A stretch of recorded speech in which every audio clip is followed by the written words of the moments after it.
내적 치유와 토설에 대해서 지난 시간에 우리 한국인들의 정신사상에 대해서 우리 좀 강의했던 것 같은데 여러분들 그걸 좀 많이 좀 들어보셔야 됩니다. 왜냐하면 우리 한국의 정신사상은 여러분 이게 왜 내가 어떻게 판단하고 어떻게 결정을 해서 어떻게 행동하느냐에 따라서 우리 영혼의 결과는 거기에 달려 있습니다. 그렇기 때문에 이 정신이 제대로 세워지지 않으면 내가 원하는 대로 내가 바라는 대로 하나님을 나에게다가 자꾸 이렇게 개입을 시키려고 하죠. 신앙생활이라는 것은 하나님을 나에게 적용을 시키고 개입시키고 무슨 하신 말씀을 내게 적용시키는 게 아니에요. 보통 우리가 말씀의 적용이라고 하는데 말씀의 적용이라는 것은 그 말씀이 내게 명령이 되어서 내가 삶을 살아갈 수 있도록 하는 것이 말씀의 적용이지 내가 어떻게 살아가기 위해서 그 말씀을 내게 끌어당기는 게 아니란 말이에요. 무슨 말씀 이해되죠? 이런 걸 잘 기억하셔야 됩니다. 우리 자칫 잘못하면 마치 나에게다가 하나님 말씀을 끌어 맞추는 경우가 있어요. 예언사역을 하더라도 실패라는 이유가 뭐냐 하면 자꾸 나에게 끌어 맞추려고 하는 거예요. 나에게 끌어 맞추는 게 아니고 내가 그 말씀에 비추임을 받는 것이 신앙생활입니다. 그러니까 우리가 주일날이라는 것은 내가 하나님의 공의의 말씀 앞에 직면을 해야 돼요. 그리고 내가 어떻게 할 것이냐. 그러니까 사람이 왜 사람은 외모를 보거니와 하나님은 중심 보신다는 말씀이 그런 내용이에요.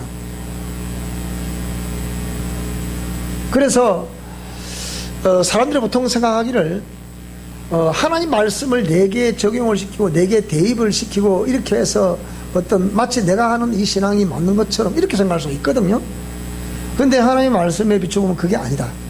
그럼 내가 지금 하나님 말씀이 이렇게 나왔기 때문에 내가 어떻게 그 말씀 앞에 나를 직면시키고 또 나를 번제를 드리고 또 거기서 하나님의 은혜로 내가 어떻게 살아갈 것인가. 그거기 때문에 그래서 우리가 주일 대예배라는 것은 뭐냐. 주일 대예배라는 것은 한 주간의 삶을 내가 어떻게 이 설정된 공의 말씀을 따라 살아냈습니다. 부족하든 넉넉하든 살아낸 내용을 가지고 하나님 앞에 오는 거예요. 그래서 거기에 관련된 모든 예물들을 믿음을 담아서 하나님께 올려드리는 거예요. 그 예물을 하나님 받는 거죠. 그렇지 않고 우리가 지금까지 계속해서 주일 예배를 어떻게 생각하냐면 주일 예배는 하나님께로부터 위로받는 예배, 은혜 받는 이렇게 생각하거든요. 이렇게 우리 한국 교회가 그렇게 가르쳐 왔기 때문에 한국 교회가 지금 어려운 거예요. 어렵고 지금 각 교단마다 지금 난리 법석 보니까 어떤 교단에는 WCC 감리교는 WCC 빨리 탈퇴해라, 그 증거를 내놔라, 이런 식이고 지금 우리가 속한 백성측에도 지금 난리 법석이고 지금 2조가 나고 3조가 나고 난리야 지금. 그런 상황. 각 교단마다 다 그래 지금. 그러면 이런 것들이 왜 그렇습니까? 전부 다 하나님은 우리한테 끌어 맞추려고 했기 때문에. 그러니까 내가 하나님의 공의 말씀을 자꾸 이렇게 성경을 상고하자는 그게 있는 거예요. 내가 공의 말씀 앞에 내가 어떻게 말씀을 따라 살아야 될 것인가. 그러면 영성적 시각으로 본 내적 치유와 토설이라고 그랬는데 그렇게 안 돼. 자, 그렇게 삶을 살아갔어야 되는데 안 되더라. 그리고 어찌 보면 우리 인간 사회에 있어서 내가 대인 관계에서 얽히고 설켜 있는 비해결된 감정 그런 것들 여러 가지 엄마가 아침에 내가 보고 짜증냈다고 그러더라고. 고발을 했어 내한테. 그래서 나를 봐주세요. 그러더래.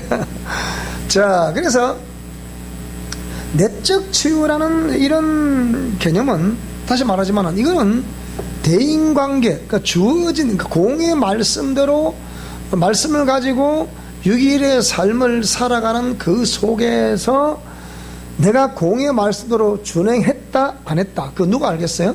자신이 잘 아는 거예요. 거기서 그럼 우리가 여기에 내적 치유를 하고자 하는 또 토설을 하고자 하는 내용을 보면 거진 대부분 이게 자기중심적이에요, 하나님 말씀 중심이에요? 원래대로 할 것 같으면 자기중심이라. 자, 그러니까 상한 감정과 상처를 가지고 있다는 것 또한 이거는 뭡니까? 내가 말씀대로 했다는 거예요, 안 했다는 거예요? 안 했다는 거예요. 그래서 상처를 입히고 상처를 받는 거예요. 그러면 우리가 본질적인 문제로 돌아가서 내가 하나님의 공의의 말씀 앞에 이렇게 했을 때, 순종했을 때, 순종하고자 했을 때 거기서 겪는 여러 가지가 있다. 그럼 그걸 회개할 요소일까요? 내가 좀 토설해야 될 요소일까요? 그것은 거짓 대부분 알고 보면 내가 공의의 말씀대로 준행하지 못한 회개해야 될 내용이에요. 근데 내 감정대로 안 되고 내 마음대로 안 되니까 그것을 상한 감정과 상처가 내재되어 있다 보니까 그 부정적인 에너지가 자꾸 볼륨을 키우는 거예요. 부정적인 에너지가. 그거를 그래도 하나님께서 네가 그렇게 분하냐? 네, 분합니다. 그러면 예를 들면 그런 말씀에 관한 내용들을 보면 해가 지도록 분을 품지 마라. 그렇죠, 그죠? 한날의 괴로움은 그날의 족하다. 뭐 이것도 마찬가지고. 그러면 그때 다 정리하고 넘어야 될 거를, 그거를 가르치는 목회자들도 그렇고 또 그 목회자들이 성도들을 의식하다 보니까 성도들이 그 파워 때문에 제대로 선포를 못하는 거예요. 그러니까 그런 것도 문제가 되고, 또 자기 자신의 그 옛사람과 자아된 요소인데, 아집과 고집의 요소인데 그 모든 것들이 뒤에서 원격 조정하고 있는 마귀의 역사인데도 불구하고 그런 것들을 우리가 몰랐다. 그러다 보니까 그런 일에서 상황 속에 하나님이 토설을 해라 그러면 토하라고 말하는 거예요. 그게 그 한날의 괴로움은 그날의 족하다. 해가 지도록 분을 품지 마라. 그 성경이 노염 이런 건 자꾸 뼈를 상하게 한다 그랬잖아요. 분노 이런 거 뼈를 놔도 뼈를 상하거든요. 우리가 뼈에 관련된 모든 것들이 알고 보면 전부 다 이 뭐라고요? 이 분노와 관련이 있는 거라고요. 그러니까 그런 거는 우리가 영성 실천 원리의 입장에 보면 이거는 회개될 요소지 토설할 요소가 아니에요. 토설은 하나님에 대해 마지막으로 봐주는 은혜예요, 은혜. 그러니까 그런 게 그래도 상한 감정이 있으면 그걸 사람 앞에 토하라, 내게 토하라, 나에게 토하라는 거. 하나님 나에게 토하라. 그래서 그런 것 때문에 금식을 하던 경우가 발생해도 오른손이 하는 것을 왼손이 모르게 하라. 나에게 토하라, 나에게. 그래서 어쨌든 간에 우리가 이렇게 영성과 내적 치유에 관련된 그 토설, 이런 것들을, 그러니까 그 혼란스럽다고, 그 치유라고 하면 다 똑같은 치유들이 생각하거든요. 영성 치유라는 개념은 근본이 다른 거예요. 근본이 접근 방법이 다르고 내용이 다른 거예요. 근데 우리가 치유라는 표현을 쓰다 보니까 들어보니까 신문에다 볼까, 우리 서류 보면 신문에 보면 전부 다 영성이야. 하여튼 영성이 안 되면 일이 안 돼. 영성이라는 개념은 영적이라는 그런 개념이 아니다 그랬잖아요. 우리 미션 코람데오에서 말하는 영성 실천 원리, 영성이라는 개념은 스피리추얼이 아니고 스피리추얼리티 그랬잖아요. 그러니까 삶이다, 삶. 영적이라는 거는 육신적인 영적인 이런 개념이 아니에요. 말한 거 육적 개념, 영적 이런 게 말한 게 아니고, 그 영적 개념을 가졌으면 네가 그러면 영적인 사람으로서의 어떻게 삶을 살아가야 될 것이 아니냐, 그걸 논하고 그 삶에서 벌어지는 모든 일들을 직면해서 공의 말씀 앞으로 가져가 우리 자신을 회복하는 것이 뭐라고요? 이것이 우리의 미션 코람에서 말하는 영성이다. 자, 무슨 말인지 이해되세요? 그래서 우리가 일반적으로 우리가 보통 지금까지 보편적으로 우리가 한국 교계뿐만 아니고 전 세계 교회가 영성하면 전부 다 수도원 영성을 생각하는 거예요. 그런 캐톨릭의 전유물이에요. 우리하고 아무 상관없어.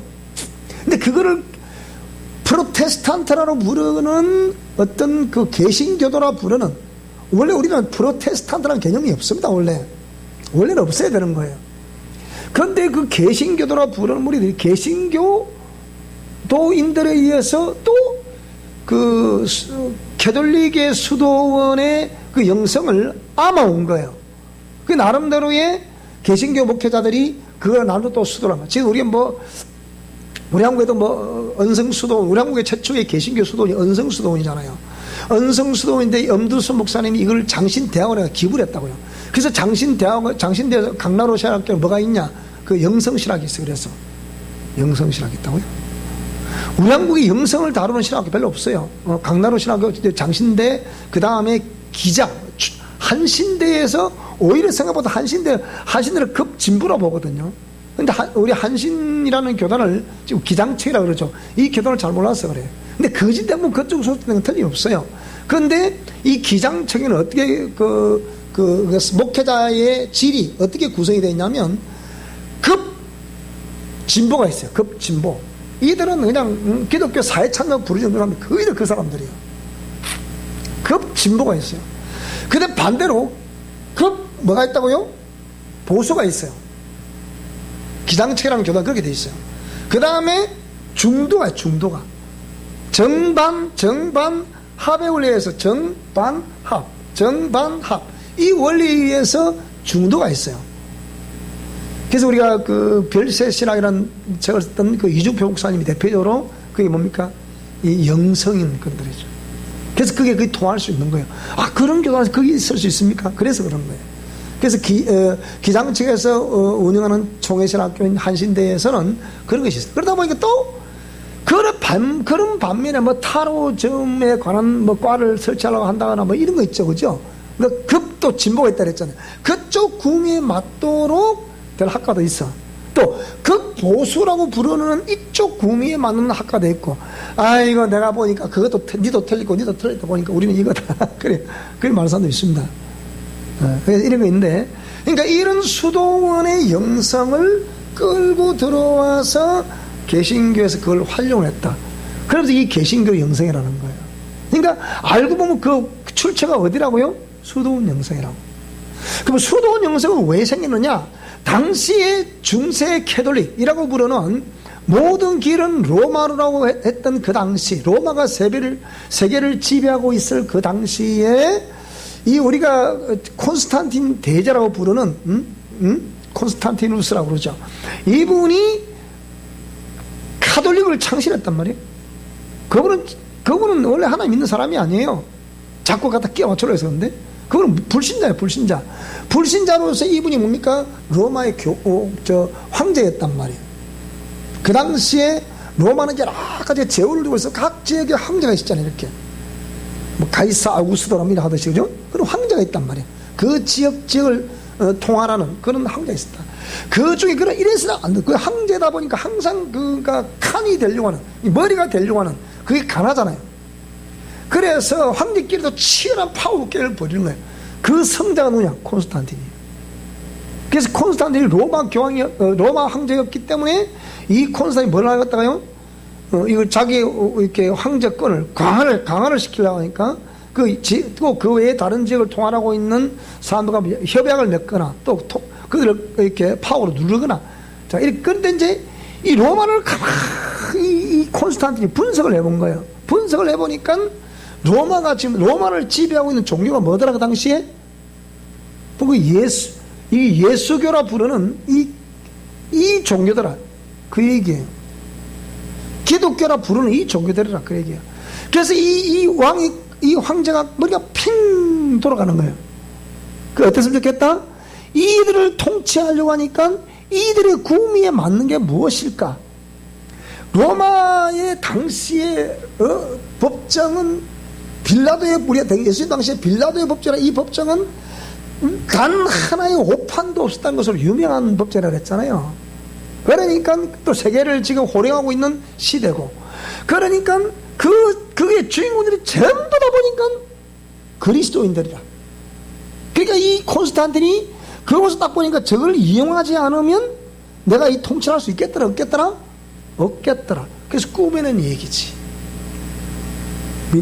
그래서 이걸 모르면 사람들이 콘스탄틴이 예수님을 잘 믿은 사람을 생각합니다. 아닙니다. 원래는 불신자예요. 근데 그 상황을 보면서 자기가 뭡니까? 얘기를 지어내는 거죠. 어떻게 얘기를 지어냈다고요? 간밤에 꿈을 꿨다. 무슨 꿈을 꿨냐? 응? 베드로가 나에게 뭘 줬다? 천국 열쇠를 주더라. 그 얘기예요. 이 기독교 창시자가 누굽니까? 예수 그리스도란 말이에요. 예수 그리스도가 제자들에게 물었습니다. 너희들은 나를 누구라고 하느냐? 주는 그리스도시요 살아계신 하나님의 아들이다. 그 고백을 누가 했어요? 베드로가 했어. 그래서 이 베드로에게 바요나 시몬아 네가 복이 있다면서 천국 열쇠를 네게 준다. 이 열쇠를 열면 열 것이고 닫으면 닫힐 것이다 해서 그때 나온 게 뭐 사도권의 강화예요. 물론 사도권은 그리 말하지 않아도 그 전에 뭐 표적과 기사와 능력을 행함이라 해서 있었는데, 그것을 이제 이 캐톨릭에서는 콘스탄틴이 그 사도권을 누구에게 물려줬다? 예수님이 사도들에게 주셨는데, 사도들의 머리인 베드로가, 그 베드로 줬다 말했지 않냐. 근데 그 베드로가 꿈에서 나에게 뭘 주더라? 이 열쇠를, 천국 열쇠를 주더라는 거예요. 자, 그래서 이 콘스탄틴, 이 교황이 이런 봤죠. 교황이 이따만 자기 키만한 지팡이를 들고 다니죠, 그죠? 그게 뭐냐? 천국 열쇠를 의미하는 거예요. 그 열면 열리고 닫으면. 그래서 캐톨릭에서는 교황 무오스를 말해. 교황 무오. 교황은 제가 있다 없다? 제가 없다는 거예요. 마리아 무오. 마리아는 제가 있다 없다? 없다는 거예요. 그래서 신부, 신의 아버지라는 개념을 쓰는 거예요. 그래서 어디 갈 때마다 하얀 흰 옷을 입고, 저기 깨끗한 죄가 없으니까 깨끗한 흰 옷을 입고 뭡니까? 지팡이를 딱 이렇게 짚고 다니는 거예요. 이걸 동방정교에서 뭐 이렇게 하듯이 이쪽 러시아 쪽 동방정교 쪽에서는 뭡니까? 그것도 그 비슷한 그것도 그렇다 하거든요. 영국의 영원히 해가 지지 않는 영국도 성공의 뜻이 똑같이 또 쓰거든 또 이렇게요. 그래서 영국 이런 모든 그 나름대로의 기독교를 이용하고 있는 그 나라의 그 국교로 삼은 종교, 거기에 그 학정에 못 이겨서 자꾸 그리스도인들이 생명을 머금고 있는 그리스도인들이 하늘만 보았던 그 하비리들이 뭐라고요? 움직이고 자꾸 신앙의 자연을 찾아 움직인다. 그곳이 어디였다? 그래서 메이플라워 베어를 타고 103명이 뭐 타고 어디 갔다? 105명이 타고 어디 갔다?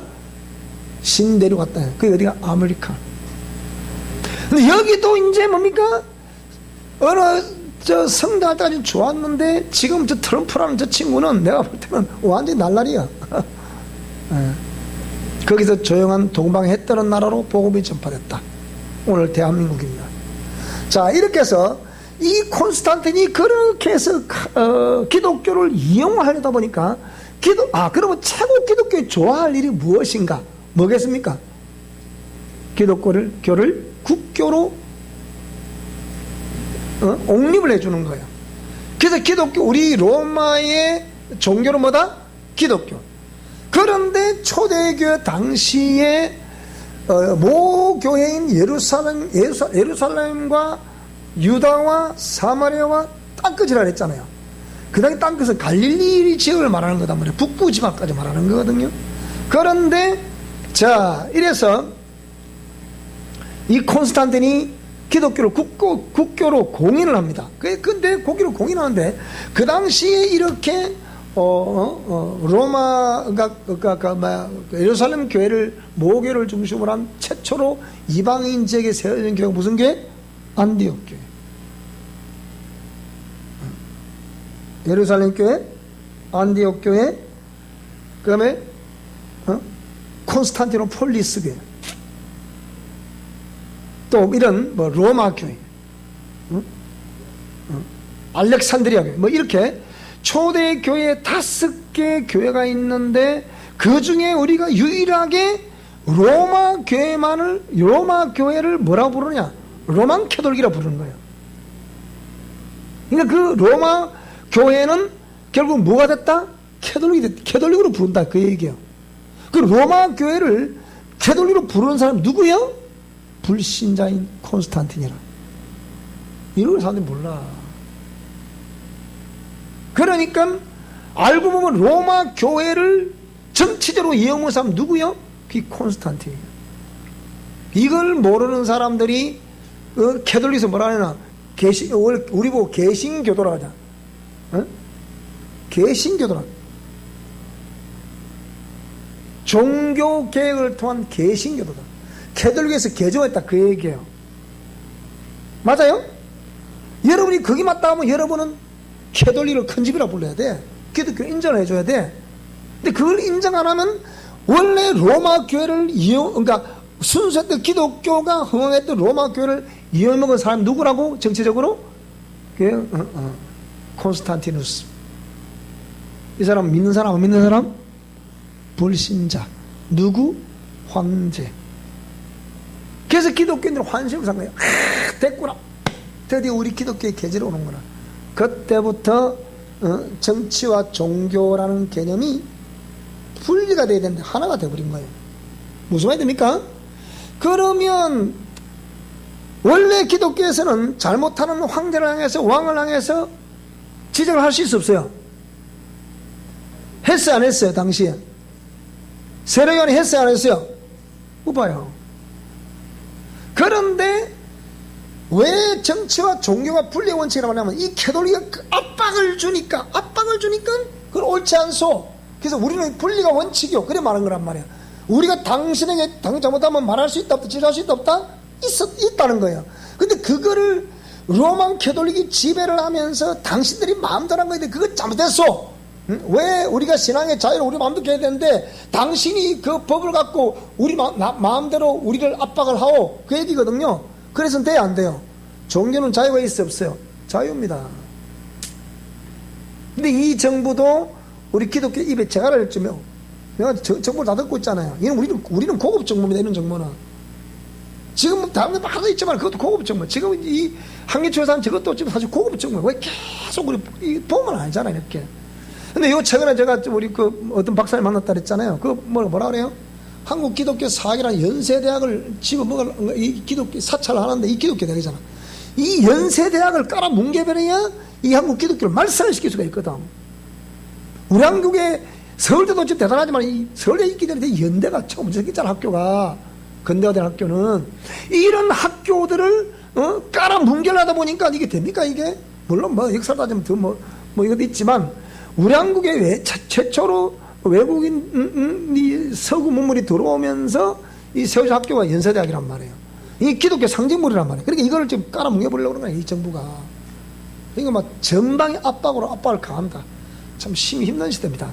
그러니까 이게 이 옳다 안 옳다 그러면 우리 기독교는 뭐라 말했냐? 옳지 않소. 그래 말했단 말이야. 근데 그 말을 못하는 거야 지금. 말할 사람이 없는 거야. 그래서 제가 이제 볼 때에 우리 한국의 정치가 믿어서는 안 돼.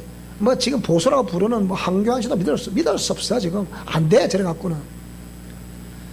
그리고 진보라고 부르는 이들은 더 안 돼. 제가 볼 때 내일 투표를 잘했노 그래서. 자 그래서 이렇게 했는데 지금 그렇게 해서 기독교라 일컫는 기독교 탈을 뒤집어 쓴 이 천주교가 500년 이상 로마 바티칸 안에 있는 성 베드로 성당이 500년에 걸쳐서 지었어. 500년에. 여러분 교회를 500년 몇 대를 걸쳐서 지었다는 얘기입니까? 500년에 걸쳐서 지었다니까. 그걸 지으려다 보니까 그 스칼라 계단이라는 계단은 365계단이죠. 이게는 막 올라가면서 막 그 성지순례라면 무릎으로 기어 올라간다 그랬잖아요. 감히 거룩한 곳을 내가 받을 뛸 수 없다 해가지고서 그게 올라간단 말이에요. 근데 이 하다 보니까 건축할 돈이 있어 없어요? 돈이 없다. 그래서 하나님이 천국 열쇠를 내게 줬으니까 이 교황은 죄가 있다 없다? 죄가 없다. 그럼 네가 내게 죄를 고하라. 그게 고해성사예요. 고해성사하게 되면 신부가 뭘 줘요? 속죄표를 주는 거예요. 그걸 가지고 제산 받았다 안 받았다. 그게 또 돈이 부족하다 보니까 돈 뜯을 국민하다 보니까 죽은 자들을 위한 제사도 지내자. 미사도 드리자. 그래서 그걸 진혼 미사라 해요. 그럼 죽은 자를 위하, 죽은 자는 내가 이 교리를 듣고 보니까 우리 어머니, 아버지가, 할아버지, 할머니가, 우리 뭐 형님, 누나, 오빠, 뭐 동생, 어디 가 있을 것이다? 어디 잘 모르겠다. 그래서 만드는 학설이 뭐냐? 연옥이라는 연옥설을 만들어낸 거예요. 연옥에 들어가 있다. 그래서 연옥에 들어가 있는 사람들, 중간 처소인데, 이게 천국 가기 중간 처소인데, 지옥 가기 중간 처소인데, 이 중간 처소에 지금 그게 인형이 다 모여 있다. 그래서 이들을 위해서 우리가 미사를 많이 드려주면, 그들을 위해서 기부를 많이 하면, 뭐라고요? 하나님이 그걸 받으시고, 저들에게 가서 또, 예수의 복음을 전하게 할 것이다. 그래서 최종적으로는 구원을 얻게 될 것이다. 그래서 나온 학설이 뭐냐? 그게 진혼 미사와 죽은 자를 위한 미사, 예배와, 그럽니까? 만인 제사장. 만인 구원설임. 그래서 인생으로 태어난 사람은 하나님의 사랑의 하나님이시기 때문에 그들을 버리지 않을 것이다. 잠시 미워하셨지만, 그래도 우리 후손들의 정성 어린 이 예물 드린 걸 예물 받으시고, 하나님이 그분들의 모든 죄와 물들을 다 씻어주실 것이다. 그래서 구원해 줄 것이다. 그게 만인 구원설이라니까. 근데 이게 성경에 보면 맞다? 안 맞다는 거예요. 그런데 그것을 개신교에서 이걸 개신교 영세라고 좀 써먹고 있다고. 우리 뭐 교단에 있는 우리 유명한 분도 뭡니까? 지금 봉쇄 수도원이라 해서 수도 다른 나라에 있는 봉쇄 수도원이라는 그 수도 원리를 따서 어떻게 하겠다. 우리 아는 그게 천사병원을 운영하는 우리 최모 목사도 그렇게 해서 또 뭐 나름대로 수도를 하고 있다. 근데 전부 다 뭐라고 가보면 귀신 구덩이라고 그래. 갔다 온 사람 해보고 보고를 하더라고. 자, 그러면 이 수도원이라는 영상이 오늘 왜 이러는지 모르겠대. 이거 하나님 말씀을 보고 비춰올 때 맞냐 안 맞냐? 오늘 제목을 미션 코란의 영성과 수도원 영성의 차이 그렇게 썼어요. 할 수 없다. 이렇게 벌시야 다 된. 그러니까 그러면 이 수도원 영성이 과연 맞냐 안 맞냐 했을 때 분명히 그럼 왜 캐톨릭에서 이 수도사들을 높이 들었었냐? 중세를 거쳐오면서 이들이 그런 어마어마한 그러니까 신앙을 이용해가지고 정치를 펼치는 그런 상황 속에 하나로 뭉쳐주지 않으니까 하나로 뭉치기 위해서 너희들이 기뻐하는 성전을 지어야 되지 않겠나? 안 그럴싸요? 그럴싸하죠. 그러니까 그렇게 하려면 이렇게 해야 되지 않겠나라고 해서 그런 미사를 없는 것도 만들어내고 성령 교리 것들을 만들어냈습니까? 교황무호, 마리아무호, 죽은 자를 위한 미사, 등등등 속죄표 이런 걸 막 교리를 만들어내서 이대로 하면 구원받고 못하면 못 받아. 그래서 천주교에서 나오는 행위 구원을 말하는 거죠. 그러니까 문자 그대로. 그래서 이게 가다 보니까 의식 있는 사람이 그 때를 따라 의식이 있으면 그게 반항을 할까 안 할까요? 합니다. 놔두세요. 어쩔 수. 우리 아기 착한 아이 소록소록 잠들라 그 노래 불러주세요. 그러니까 그런 사이 장은 안 된다. 그런데 보세요. 그런데 그러니까 자꾸 파열음이라. 그러니까 의식 가진 사람은 말씀대로 살려고 몸부림을 치거든요. 그러니까 자꾸 파열음이 일어나. 그러니까 박해를 가기 시작하는 거야. 여러분 기독교인이 기독교를 박해한다. 말이 됩니까? 그게 안 되잖아. 그게. 뭔가 생각을 해봐야지. 뭔가 문제가 있는 거라 이게. 왜 하나님 말씀대로 맞다고 하는 그들이 사람을 화형을 태워 죽이고 그거 뭐 하는 거예요 도대체 그게.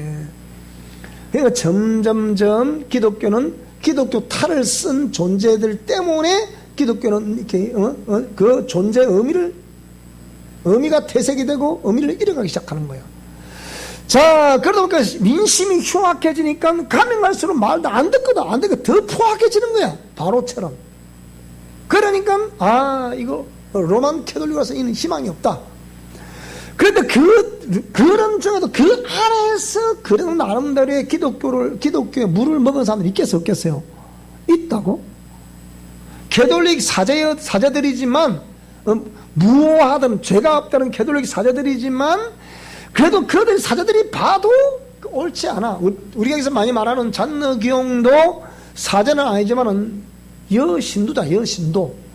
여신도인데 이 잔느기용이 거기서 자기가 직접 살아보니까 그 당신들 말하는 교략은 너무 안 맞더라 그 얘기요. 그래서 그 잔느기용이 가장 존경했던 신부가 누구냐? 페넬롱.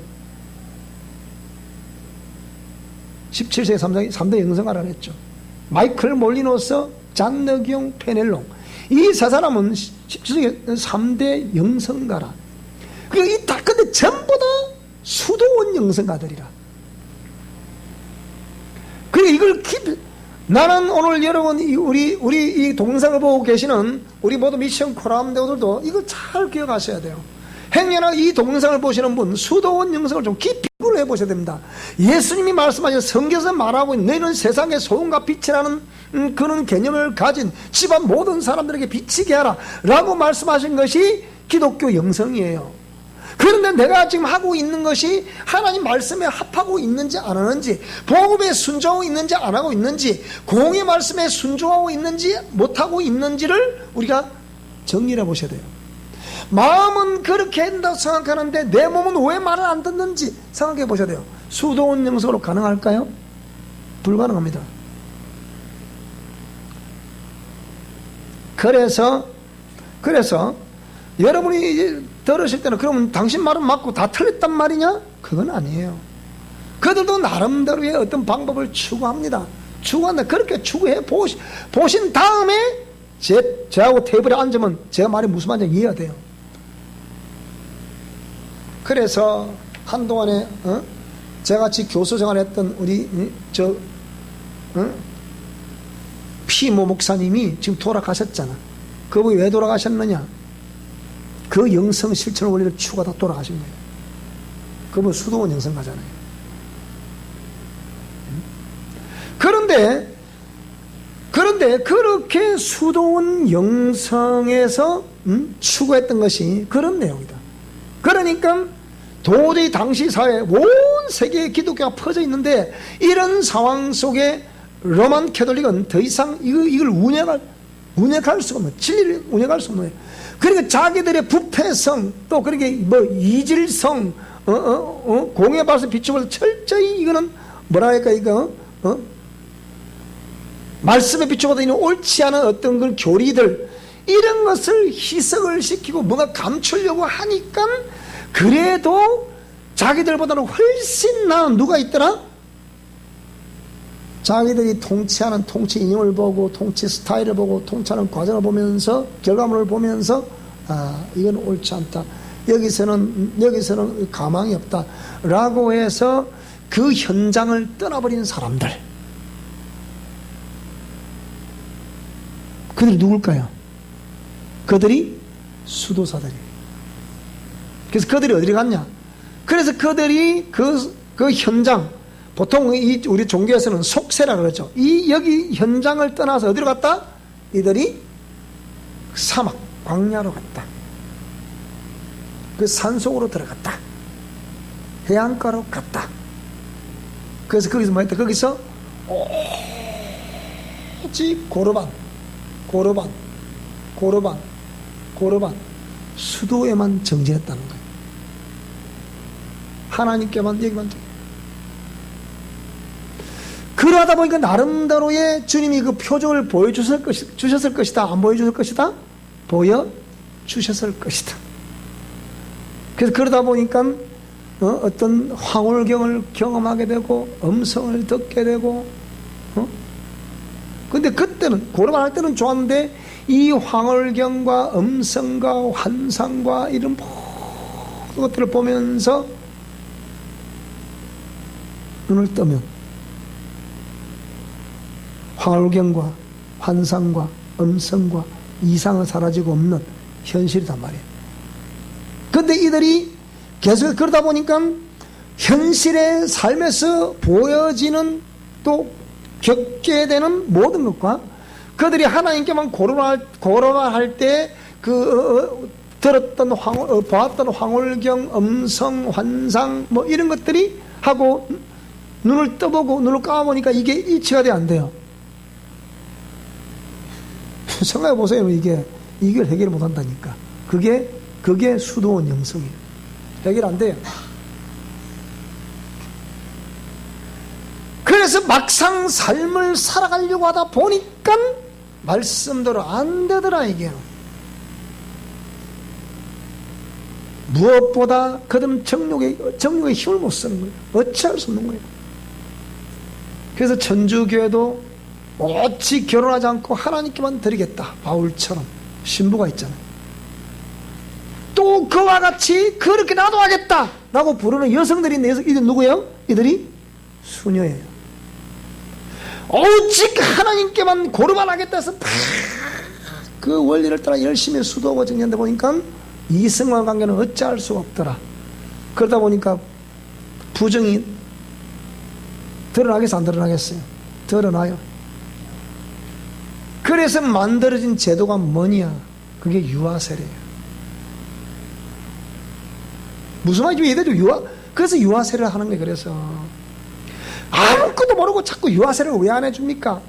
딱 내가 지금 유아세례 한 사람 해봤어요. 되고 있을 때. 이모경이라고. 본인들 하도 해달라 해서 내가 해줬어요. 근데 성경에 유아세례가 있다 없다? 없습니다. 세례는 정상적으로 자기가 인격적으로 신앙 고백을 할 때 그때 받는 게 세례지. 무슨 말이 되죠? 그죠? 교회 직분이 무슨 의미가 있어 지금? 응? 교회 직분하는 그대로 해야 될까요? 그러나 잘 안 되거든 해보면. 그러니까 그런 게 별 의미가 없는 거라. 그런데 그들의 어두운 면을 감추기 왜? 그게 들통나면 어마어마한 어떤 불신이 밀려오게 되고 사회적인 화살을 어떻게 받을 거예요? 그래서 그것을 마음대로 만들어낸 게 유아세례라. 그 유아세례를 주면 뭡니까? 애들을 낙태시켜 죽여버린 거죠. 그러니까 그걸 모순처럼 여겼던 그들일까요? 아니단 말이야. 그 치부를 감추려고 한 거지. 그래서 천주교에서는 지금 유아세례하고 이렇게 낙태 이걸 그렇게 반대를 하는 거예요. 그러니까 우리도 낙태를 해야 됩니까? 그러면 아니거든. 낙태하면 안 돼. 낙태는 살인이야, 살인. 자, 그래서 이 수도원 영성을 외치는 사람들은 하나님과의 고르반 속에서 특징도 있지만 그 다음에 대인관계에서 수평적인 관계에서는 치명적인 단점이 있더라. 그런데 수많은 정치가들이 그래도 뭐가 이렇게 하나님께만 고르반 오직 신을 추구하는 그들이 자기보다 훨씬 낫다는 걸 알아야 몰라요. 그것을 정치에다가 이용을 해 먹는 거예요. 그래서 수도원에 있는 수도사들을 세워서 강론을 하게 만들고, 그래서 수많은 사람들 그걸 듣게 만들고, 자기들 뒤에서 뭐예요? 조종을 하는 거예요. 이게 천주교입니다, 여러분. 그 천주교가 큰지 우리는 작은지 웃긴 사람 무슨 소리 말 같은 소리를 하고 있지. 원래 큰 집은 누구라고요? 따라 원래 큰 집은 기독교다. 그 누가 그 기독교를 이용해 먹는 거예요? 천주교 제가 이용해 먹고 있는 거라. 근데 문제는 이걸 잘 모르는 기독교 신학자들이 맞다고 인정해 주는 거예요. 그게 누구냐? 그게 누구라고요? 칼빈이요. 말틴 루터는 천주교 사제잖아요. 지금 우리 소위 말 프로테스탄트라고 부르는 개혁교도라 부르는 우리 개신교라 부르는 여기에서 강조하는 신학자들 그 사람들 그렇게 인정을 해준 거예요. 그러니까 그거를 천주교에서 뭐라고 불렀다고요? 그거를 종교개혁이라 불렀단 말이야. 알고 보면 원래 로마는 그 있기도 로마 기독교 장을 했잖아 하고 있잖아. 그 있는 걸 이 황제들이 이용을 좀 해먹고 통치를 안 하다 보니까 이게 옳지 않다고 본 거예요. 수많은 사람, 제대로 의식 있는 사람들이. 그래도 그렇다고 옳지 않소. 그렇게 말하는 그것을 종교개혁이라 개신교도라 불렀다. 그걸 종교개혁 가르침을 따르는 사람을 개신교도라 불렀다. 근데 말틴 루터가 말하는 이거 만인 제사장서를 말했던 신앙은 자유라고 말했던 이 캐톨릭의 사제, 이 사제가 외쳤던 것이 옳다! 라고 말하는 사람들이 있었으니 그들 누구겠어요? 그들 누구겠냐고. 그런데 마르틴 루터가 자기가 개종을 했습니까? 안 했거든. 그 이후에도 계속해서 그는 천주교 사제였어요. 그렇게 이제 불만 질렀고, 그런데 그 불이 어디에 붙었더라? 하나님 편을 볼 때 맞아. 맞긴 맞아. 근데 그것을 그동안에 막 그들 압박에 의해서 말을 못하고 있던, 표현을 못하고 있던 숱한 의식 있는 사람은 뭡니까? 비로소 맞다고 동의를 한 거야. 그러니까 캐톨릭자 볼 때는 뭡니까? 그 정치가들 볼 때는 이놈 배신자들 이렇게 말하는 거란 말이에요. 그걸 천주교에서 그럼 교황이 뭐라고 막 이런 거 먹어요? 역대 교황들이 그걸 오만때만 엉뚱한 교리를 지어내면서 그렇게 의식이 있는 제대로 하나님 말씀은 그게 아니요 라고 그래 항거했던 그들 안에서 뭡니까? 너희들은 개신교도다 이렇게 불렀단 말이야. 무슨 말이 되죠? 근데 이것을 세월이 지나 보니까 마치 개신교 안에서도 우리 개신교도라 부르는 안에서도 소위 말해서 우리 기독교인들도 하나님 말씀대로 행했더라 못했더라? 못하더라. 못하다 보니까 그래도 나름대로의 그렇게 살고자 몸부림치던 그 모습이 맞다 안 맞다? 맞다고 여긴 거예요. 그래서 우리 기독교인들 개신교라 부르는 캐톨릭에서 개신교라 부르는 그들이 뭐라고요? 그래도 그 무리 중에서 그래도 남대로 경건하게 살고자 하는들이 사람들이 뭐라고요? 그렇게 해서 그 수도원의 원리를 아무 개념 가지고 들어온 거예요. 근데 사실은 왜 그걸 가지고 들어왔을까? 뭐가 안 돼서 그렇게 들어왔을까? 하나님 말씀대로 살아낼 수 있는 원리를 모르는 거예요. 아무리 교리를 가르치고 이게 옳소 이렇게 하세요 해도 그들이 해낼 수 있는 능력이 있더라 없더라? 없더라. 그러니까 제가 그래도 수도원 영성에 대해서 그래도 어느 정도 알다 보니까 저도 남들 겪으면서 말씀을 읽으면서 이건 아니다. 이거는 말씀 안 맞다. 이거 수도원 영성 말씀 안 맞다. 그런 속세를 떠나버린 예수님이 가르친 영성 원리는 이 우리가 삶의 현장을 떠나라는 것이 아니고 삶의 현장 속에서 뭐라고요? 말씀대로 살아내는 모습을 보여라 그 얘기예요. 그것이 우리 진정 예수님 말씀하셨던 기독교 영성이라. 무슨 말씀이 이해되죠? 그래서 예수님이 그 말씀 없던 그들이 말씀을 딱 받으니까 너희는 세상의 소금이다 그랬거든요. 그러면 소금이라고 말할 일컫는 하나님의 그 공의의 말씀을 받은 그들, 그리스도의 율법이라 부르는 마태복음 5장에서 7장에 걸쳐있는 이런 말씀들, 모세의 율법보다 더 강력한 율법을 선포하셨던 예수님, 그게 모든 사람이 다 죄인으로 무릎을 꿇은 거예요. 그러면서 그 말씀을 받은 12제자에게 너희들은 이 세상 속의 소금이다. 소금이 만일 그 맛을 잃으면 무엇으로 짜게 하겠느냐. 이와 같이 너희 속에 있는 참빛을 우리가 예수님의 말씀 받았으니 그걸 참빛이라고 했잖아. 말씀이다. 요한복음 말씀이다. 그 말씀을 참빛이라고 했다. 그 빛이 내 안에 있으니까 그 빛을 드러내라.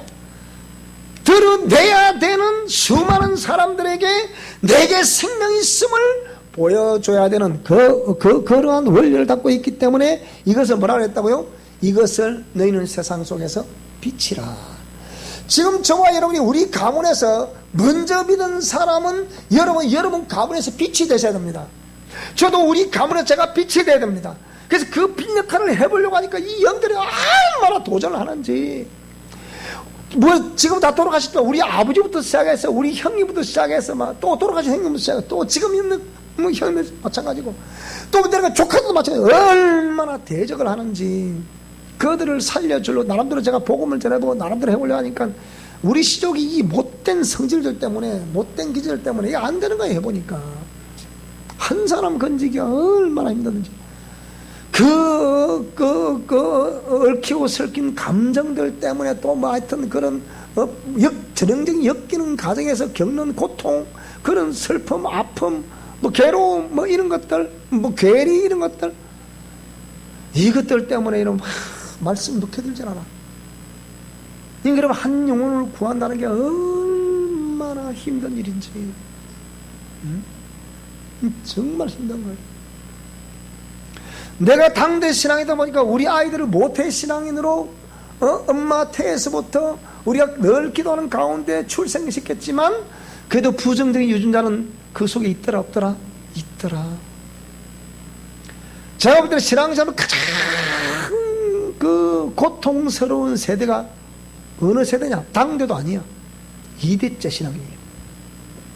2대째 신앙은 가장 고통을 많이 겪는 신앙이에요. 나로 말미암아 그도 저도 꽤나 신앙생활을 잘해 보려고 특심히 열심히 했던 사람이잖아요. 저 우리 사모님도 시집 나가고 그냥 열심히 해보려는 사람이거든요.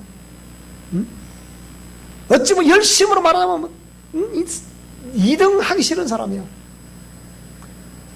그렇게 열심히 하고 세월 지나고 보니까 저분도 나를 이용한 사람, 저분도 이용한 사람, 저분도 이용한 사람, 저분도 이용한 사람. 지금 제가 부교역자로 근무했던 모든 곳에 전부 다 대부분 목사들이 전부 다 이용만 하고 다 버리더라고. 그래서 그걸 보면서 나는 이렇게 목회를 하지 말아야지. 나는 그들에게 정말 자유를 줘야지. 그 자유를 줘야지만 어떤 책임감을 묻고 또 뭘 묻고 그걸 말하려는 거 아니에요. 그래서 그런 걸 겪다 보니까 그래서 성장 과정 속에 어머니 아버지는 특심이 열심이라서 그렇게 막 열심히 하면 하나님은 우리 자녀들을 지켜 보호해 주실 것이다, 안 해 주실 것이다? 해 주실 것이다. 전 믿었거든요. 100% 믿었겠어요. 그렇게 했기 때문에 100% 믿었겠어요, 안 믿었겠어요? 제가 간간히 한 번씩 얘기하잖아요. 제가 청년기 시절에 처음 딱 교회 가는 그날 내가 하나님 만나보니까 이 예수 그리스도라는 이분, 하나님이라는 이분, 뭔가 교회 가면 뭐가 있다더니 뭔가 있는 이분이 나의 생을 책임져 줄 수 있겠구나, 내 젊음을 청춘을 책임져 줄 수 있겠구나. 그럼 나는 예수 믿었거든요. 그런데 세월 지나놓고 보니까 말씀은 그러한데 내 삶에서 벌어지는 걸 보니까 이 어마어마한 싸움을, 그것도 선한 싸움을 싸워내지 않으면 안 되는 삶이 펼쳐지더라니까요. 그러니까 우리가 기도로 매일 기도를 하라고 강구를 하지만, 여러분, 내가 자녀들 안 데리고 내가 뭘 합니까? 없잖아요. 왜? 그 아픔을 내가 알아요. 우리 아이도 그러니까. 그거 제가 그랬잖아요. 그러니까 목사님이 머리가 잘 돌아서 돈을 또 좀 어찌 하려고 그러구나. 천만에. 근데 여러분이 그들이 교회는 못 나오다 그들이 번 돈을 11조로 하게 하세요. 그게 최고예요. 내가 해볼 때는. 그게 하나님 돌아온 정표거든, 그게. 우리 하나님께 돌아온 정표가 세 가지 있어야 된다 그랬죠. 첫째, 뭐가 돌아와야 돼요? 마음 중심에 돌아와야 돼. 둘째, 뭐가 돌아와야 돼? 몸이 와야 돼. 세 번째, 뭐가 와야 돼? 재물이 와야 돼. 이 세 가지 하나 빠지면 돌아온 게 아니야. 그러니까. 요게 두 개, 우리 아이들은 내가 딴 것부터도 11조를 꼬박꼬박 만드는 거예요. 그러면서 간간히 또 공의를 전하죠. 근데 하여튼, 우리 딸내미는 반발이잖아요. 하나님이 살아계시다면 엄마 아빠가 그렇게 말씀대로 살려고 몸부림치시는데 왜 하나님이 가만히 계시냐, 그 얘기. 딸아 그렇게 오해를 풀려구나.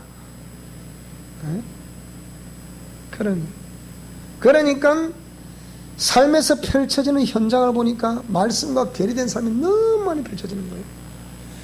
그걸 여러분이 혼란을 겪으면서 이 목사님이 가르쳐주는 것이 옳은 것인지, 유튜브에 나오는 저 목사님이 가르쳐주는 옳은 것인지, 또 무슨 기독교 방송에 나오는 저분이 옳은 얘기인지, 유명한 큰 교회에 있는 저분이 옳은 말인지, 뭐가 뭔지를 몰라, 여러분. 지금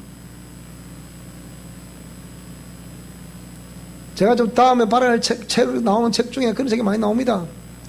하나님이 진짜 우리 옛날 그 군사정권 시절에 김지아 씨, 박경리의 사위되는 김지아 씨가 쓴 오적이라는 풍자시가 있어요. 나라의 도랑 꼴을 보면서 오적이라는 풍자시를 썼는데, 거기에 정치가, 국회의원, 재벌, 이런 사람들을 전부 다 그냥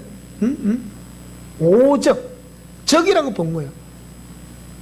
그런데 그렇게 말했던 그가 그 민청항 사건으로 옥에 들어갔다가 다시 풀려니 계속 그렇게 소위 말해서 진보 계열의 사람으로 그렇게 남아있을 줄 알았는데, 그분이 요 최근에 뭐라고 했냐, 이 진보 정권이 들었음에도 섰음에 이 진보 정권이 하는 짓거리를 보니까 이게 전에보다 더 해버렸거든. 그러니까 또 의식 있는 학자들의, 대한민국의 미래를 걱정하는 학자들의 모임인 거기서 김재하 씨가 이 정부들의 부정부패를 또 정면 직언을 하면서 옛날 풍자시를 썼던 그 시절처럼 그렇게 막 직언을 하면서 옳지 않다라고 말하니까 그 당시에 그 오적을 보면서 기뻐하고 박수치고 따라하고 춤췄던 사람들 누굽니까? 지금 이 정권에 하수인 노릇하는 사람들이 뭐라고 그러느냐? 그 댓글을 달았는데 뭐라고 그러냐? 그랬던 김지아님이 드디어 변질을 했군요. 그래서 당신을 떠납니다. 이래서 났더라고. 그러니까 앞으로 제가 쓰려고 그래요. 기독교가 쇠퇴되는 원인 중 하나가 뭐냐? 대형교회 목사들 때문에 안 되는 거예요. 그리고 기독교 언론 때문에 안 되는 거예요. 그리고 장로들 때문에, 목회자들 때문에 안 되는 거예요. 이거를 제가 앞으로 글로 쓰려고 해요. 그걸 우리 또 이렇게 유튜브 올리려고 해요. 왜? 지금 나는 하나님의 말씀을 따라 좀 움직이거든요. 왜냐하면 미래적으로 우리 미션 코람데오가 영혼들을 살릴 수 있다면 어떻게 해야만이 영혼을 살릴 수 있겠는가? 그걸 생각해야 되잖아요. 뭐니 해도 제사장들의 부패를 하나님이 가장 강력하게 지적을 하는 거거든요. 너희 제사장이 부패했기 때문에 너희들 가르침을 받는 내 백성들에게 생명이 없느니라. 다 쓰러지는 거야. 그러니까 그러면 제사장이 바로 세워져 있으면 수많은 양무리들도 바로 세워질 수 있다고 보는 거예요. 그래서 목자라 목자. 선한 목자는 양의 음성을 안다 모른다? 안다. 양도 선한 목자의 음성을 안다 모른다? 안다. 안다는 거예요. 그 목자는 그 뭘 들려주라는 겁니까? 푸른 초장 실만한 물가로 수식으로 쓰는 거는 좋은데 뭐가 푸른 초장이고 뭐가 실만한 물가냔 말이지. 이걸 알려야 될 거 아닙니까? 뭐가 실만한 물가인데 뭐가 푸른 초장인데 생각해봐 여러분. 그렇게 제가 막연하게 부자되고 잘되게 해주는 것이 푸른 초장이고 실만한 물가. 천만에 푸른 초장 실만한 물가는 공의 말씀입니다. 거기에 의해서 우리가 쉴 수도 있고 거기에 의해서 먹을 것도 거기 있어. 그걸 많이 먹고 순종하다 보면 살이 찌게 되고 회복되게 돼 있어요. 틀림없습니다. 그런데 사람들은 무조건 뭐라고요? 무조건 이렇게 잘 먹고 잘 사는 것이 푸른 초장의 실만한 물가다. 번영신앙만 강조하는 거예요. 그래서 앞으로 우리 한국에도 적극적인, 제가 신학교 방배동 지금 백석대 전신이죠. 방배동 총신을 다닐 때 그때 우리 학교에 교회 성장을 누가 가르쳤냐? 봉쇄 수도원을 만드신 강무로 목사님이 그때 교수였어요. 아이고 긍정적인 사고 적극적 사고 얼마나 들었는지 몰라요. 그리 들었어도 지금 한국교회는 서서히 자꾸 이렇게 세팅을 가고 있어요. 자, 그런데 그러다 보니까 결국은 뭡니까? 결국은 우리가 영성 실천 원리라고 하면 이 속세를 떠나는 것이 아니고 이 안에서 삶으로 증명해야 되는 거예요. 무슨 말씀이 되죠? 우리 교회들은 매일 들으니까 목사님은 매일 저거 하면 하실 것이 없어. 그래 맞아요. 그거 하면 할 거 없어요. 근데 그게 맞다고요. 그래서 거기에 의해서 이제 이렇게 공의 말씀이 중심이 되고 우리가 공의 말씀을 따라 살아가는 동안에 부족한 부분들이 드러나게 되면 그걸 하나님께 직면하고 회개할 것을 회개하고 또 정량을 정리하고 그래서 또 순종을 하고. 자꾸 우리가 본시 죄인으로 태어났기 때문에 어찌하겠어요? 응? 우리 아이들도 죄인으로 태어났는데 어찌하겠어요? 아이들 자랄 때 그때 귀엽지. 태어나서 그냥 젖살이 통통하게 붙어 그때가 예쁘지. 우리 키워보니까 어떻던가? 키워보니까 아이고 저거서 너희들이 시집을 갖고 알을 낳고 키워봐야 할 게다 뭉디. 그래 안 그래? 다 엄마도 다 동일하게 공감하는 거 아닙니까? 안 되더라. 안 돼. 자, 그러니까 우리가 수도원 영성과 우리 미션 코람데오가 영성이 그래서 다른 거예요. 미션 코람데오 영성은 이 속세를 떠나는 것이 아니고 이 참 삶의 복판에서 치열한 영적 전투를 벌임으로 해서 내가 그 말씀대로 살아내는 거예요. 살아내는 결과를 주일날에 와서 보고하는 거예요. 그 또 말씀을 또 얻고 또 그렇게 살아가니까 그게 어쩌면 굉장히 고통스럽고 지겨운 인생 여정 같지만 그때 하나님이 거기를 통해서 감사도 주시고 눈물도 주시고 기쁨도 주시고 회복도 주시고, 그래서 막 하나님 우리와 함께 하신 역사를 볼 수가 있는 것이죠. 무슨 말 이해되죠? 그죠? 오늘 영성의 시각으로 본 내적지와 토설에 대해 강의를 해야 되는데 이건 다음번에 하기로 하고, 오늘 하나님은 이 또 영성을 들어가기 전에 수도원 영성과 우리 미션 코람데오 영성이 뭐가 다른지, 그래서 삶의 현장의 환경, 대인관계, 물질관계, 건강관계, 여기서 우리가 항상 직면할 수밖에 없다. 이 내 영역에서 항상 우리는 직면하게 되니까 수용을 하라. 그럼 또 침묵을 하라. 수용, 침묵을 하게 되면, 수용이라는 개념은 단어 그대로 외부에서 내게로 오는 것을 수용하는 것이고, 침묵이라는 것은 내게서 나가려고 하는 것을 침묵하는 것이고, 그러면서 뭘 해야 된다? 그걸 통해서 직면, 수용, 침묵을 통해서는 반드시 뭘 해야 된다고요? 영분별이에요. 중요한 것이 영분별이거든.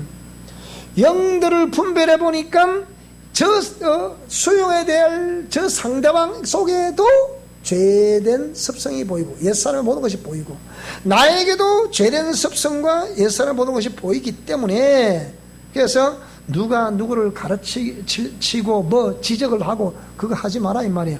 여러분 그거 하면요, 해보면 알아. 그거 해보면 저 상대방 모르게 탁 그래놓으면 저는 키워대봅니다 그냥. 그러면 살린다고 그걸 죽인다고 오히려. 그게 살리는 게 아니야. 그거는 죽이는 거지. 이러면 조심해야 되는 거. 교장은 제가 이 교장 일을 하는 것 같아도 그렇지 않아요. 제가 이런 어떤 일이 딱 해서 하나님이 딱 음성이 와도요, 2번, 3번 하긴 합니다. 이 그런 거. 그랬잖아요. 내가 3번 이상은 안 쏜다 그랬잖아요. 2번까지 제가 봐줘. 근데 3번 되면 제가 분명히 지적을 한다고요. 그거 하지 마세요. 딱 그런다고요. 그건 하나님 음성이거든. 그러니까 이런 걸 내가 보면서, 그렇구나. 영분별한테 아무것도 안 되는 거야. 그래서 그런 것이 아직까지 내게 제거되지 않고 있는 옛사람으로 말미암은 옛습관, 그것이 습관화되어 있고 체질화되어 있기 때문에 이런 것을 교정을 하려고 하니까 이게 쉽게 되나 이게. 그러니까 무던히도 저는 기다리는 거죠. 또 지켜보고 있고, 또 기도하면서 또 지켜보고, 하나님 힘 주세요. 또 힘 주세요. 깨닫게 도와주세요. 힘 주세요. 이렇게 자꾸 기도하는 거죠. 그리고 성령이 도와주세요. 그냥 지금 제가 이렇게 자꾸 기다리고 몇 년 지나니까 아까 그랬죠. 30% 정도로 효과가 지금 결실을 본다 그랬잖아, 지금. 그게 30%예요. 제가 보니까. 그런데 거기서 이제 제가 원하는 세례까지 완벽하게, 저 사람 완전 회복됐구나 라고 말할 수는까지는 아직 그래 안 돼요. 30%가 안 돼요. 근데 그래도 저 정도 됐으면 간증을 시켜도 되겠다. 그게 30%라니까요. 다른 거 없습니다, 여러분. 나는 여러분들에게 우리 미션 코람데오에서는 그 공의 말씀을 따라 내가 얼마나 말씀대로 살아내느냐. 모치 나를 재중행 됐으니까 어찌할 수 없잖아. 그러나 살아내는 그것은 우리가 평생 신앙을 잘 해야 되잖아. 평생 신앙을 잘 하기 때문에, 그래도 오늘 내게 레마가 된 말씀을 하나 딱 붙잡고, 그렇구나, 이번에 한 주간 이렇게 살아가 봐야 되겠구나, 땅은 다 내려놓다가 요거 하나만큼 이렇게 해야 되겠구나, 그렇게 살아가 보는 거예요. 살아가 보는 거예요. 그랬더니 제가 우리 교회는 우리 교인들도 뭐 있지만 또 우리 특이한 미션 코너들이 있기 때문에 이들이 이 말씀을 들으면서 뭐라고 그러냐, 어쩌다가 내가 그 학교 한번 가가지고 그 말씀을 듣게 되면 해서 내가 목사님 만났습니다. 그 목사 만나 듣고 보니까 그때는 내 평생에 내가 모태 신앙을 내가 63년을 살고 있지만 이런 공의에 순종하라는 말씀을 좀 처음 들어봅니다. 이렇게 얘기하거든요. 그러면 64년 동안 그분은 무슨, 남편은 지금 목사님이에요. 뭔 소리를 들었다는 얘기냐, 그러면. 계속해서 믿음만 들었다는 얘기, 믿음. 되든가 해보니까 안 되잖아. 안 되니까 복음도 넉다운 되는 거야. 그리고 마음은 갈급해지지. 세월을 자꾸 가지. 나 60세니까 언제 얼마 하겠어요. 그러니까 그래도 해보겠다고 팍 하는데 되나? 그게 안 되지. 여기서 세미나 듣고 남들 은혜 받았어. 저기 세미나 듣고 은혜 받았어. 저기 연상에 받고 은혜 받았어. 저기 또 뭐 은혜 받았어. 뭐 임파테이 받았어. 남들 받았고 해보니까 안 되더라고. 이게 안 되더라고. 얘기요. 기도도 세례 받았어. 안 되더라고. 이게 안 되더라. 이거 쪽에서 옷금 도착금다. 이게. 의대를 다니 의대를 해보니까 안 맞대. 그때 부산대 의대를 다닐 때 2년 동안 공부를 해보니까 안 되더래 해보니까. 그래서 그것도 이런 의대를 들어가기 힘든데 지금 저 조국이라는 저 친구 봐요. 딸내미 그 하나 좀 잘 키우고 하다가 지금 태양 맞잖아 저렇게. 이 쉬운 게 아니는 의대야. 근데 그 의대를 그렇게 들어간데 뭐 때려쳐봤대만. 나 요 의대냐? 그럼 저 부산 의대라네. 참네. 안 돼. 그런데 뭐라고요? 또 막 기도가 팍 쏘니까 막 은사는 경험하는데 은사 무궁한 은사를 갖고 있어 이 자매는. 근데 그걸 말하잖아. 근데 뭐 그래서 기도 원장 했다는 거 아니에요. 원장 하는 거 다 목사라더래. 목사한테 시작 다 했으니까 목사 하는 받는데 해보니까 안 되더래. 이건 아니다. porque 당신 그거는 그 원리는 맞잖아. 안 하면 맞더래. 그래서 기도를 때려쳐버렸더래. 그래서 원장을 때려쳐버렸다는 거라. 그러다가 아버지 어찌 이렇게 병원에 이분 경상대학병원에 계시다가 여기 저 밑에 고향이니까. 그래서 이거 하다가 우리 요 경남치유시장 이걸 봤다잖아요. 이걸 보고 인터넷 쳐 들어가 보니까 참 해먹었대. 지금 미션 크라운드로 돼 있으니까. 그래가지고 어떻게 해요? 딱 지금 가보니까 바로 이거 다 했었다는데 보세요. 내가 6개월 안에 이렇게 회복이 돼버렸다. 어마어마한 회복이. 급속도에 딱 스파게티가 막 그대로 순종하는 거예요. 그 아까 그랬죠. 이분은 보니까 뭐 자기 딸들 그리고 자기 형제들 자기 부모님 다 회복 다 되는 거네 지금. 어머니 만나보고 왔잖아. 86이라는데 와 이거 자기 간증을 해보라니까 이 할매 신났더라고. 그 다음에 내가 하루 종일 들어줘야지 가서. 내가 지난달에 우리 박동진 할아버지 옛날 국악 창하는 분 있죠, 그죠? 제비 몰러 나간다는 그 할아버지 같은 교회 다니면서 그거 했대. 그분 장로 그 교회 다녔대. 서울에 무슨 교회라더만 영락교라든가 수원영락교라든가 오이 뭐 그걸 다 했다더만. 수원영락교 목사를 내가 알거든요. 나한테 치유받으러 왔더라고. 또 나갈라. 그러면 제가 여기서 수업하는 세미나 들어보니까 목사님이 강의가 그게 딱 맞습니다. 저와 얘기를 하는 거 찾아왔더라고요. 얘한테. 혹시나 수원학교 목사님 오해하지 마시기 바랍니다. 그러면서 이 원리는 우리 이 미션 가운데 원리 말고 저쪽의 원리. 그 치유센터 원리. 그거는 내리치고 이거 말이에요. 이거는 할 수가 없겠습니다. 그러더라고요. 오늘 수원학교 목사님이 권합니다. 혹시 이 동상을 보시면 우리 미션 코람도 영성 실천 원리를 탑재해 보시기 바랍니다. 그러니까 거기서 같이 찬송인들 불같이 역사하더래. 어머니가 그 얘기하는 거예요. 자기 어머니가. 지금도 막 의견을 하신 거예요. 그 회복된 모습. 네, 누워있던 사람. 자, 그래서 이렇게 해서 우리가 미션 코람의 영성과 수도원 영성의 차이점, 수도원 영성이 생기게 된 배경, 또 그걸 지금 후대 사람들이 왜 수도원 영성을 추구하는가, 이게 옳은 것인가 옳지 않은 것인가, 거기에 등장한 오늘 이 시대의 영성을 표방하고 등장한 우리 미션 코람대의 영성, 과연 이게 옳은 것인가 옳지 않은 것인가, 역사는 증명할 것이라 믿습니다. 자, 그래서 우리가 이 준비를 잘 하시면 저와 여러분들 하나님 분명히 우리가 본방이 여기니까, 본방 우리 진주 사랑의 교회 본방이니까 여기서 신앙생활하고 있는 저와 여러분들이 이 공의 말씀을 잘 실천해서, 지금 바쁜 시간이 없으니까 저는 계속 앞으로 드라이브를 합니다. 왜 그럴 수밖에 없어요. 기다릴 시간이 없어요. 지금은 저도 내가 60 넘어가자 자꾸 하는데 기다릴 수가 없다니까. 그러면 계속 따라갈 수밖에 없는데, 여러분 계속 따라오세요. 계속 따라 실천해 보세요. 하시면 나는 그 따라오신 저와 여러분들 하나님 반드시 쓰시는 때가 올 거라고 봅니다. 분명히 쓰실 때가 옵니다. 분명히 회복될 때와 분명히 쓰실 때가, 어떤 분야에서도 요긴하게 쓰실 때가 오리라고 봐요. 어떤 사람은 이게 안 되면 저게 되거든. 저게 안 되면 또 여기 되거든요. 안 되면 여기도 되고. 그러니까 하나님의 은사 통로를 따라, 열린 통로를 따라, 어떤 사람을 주구장창 기도함으로 우리 미션 코람대를 후원하고, 어떤 사람을 전도함으로 우리 교회의 사람 인수를 체험으로 후원을 하고, 어떤 사람을 재물을 통해서 후원을 하고, 어떤 사람은 관계 통해서 후원을 하고, 어떤 사람은 학교를 통해서 후원을 하고, 선교를 통해서 후원을 하고, 이렇게 해서 우리 미션 코람데오 패밀리들이 전국 각처에서 열방에서 생기게 될 것을 믿습니다. 그걸 위해 우리는 존재하는 겁니다. 승리하시기를 축복합니다. 찬송하겠습니다.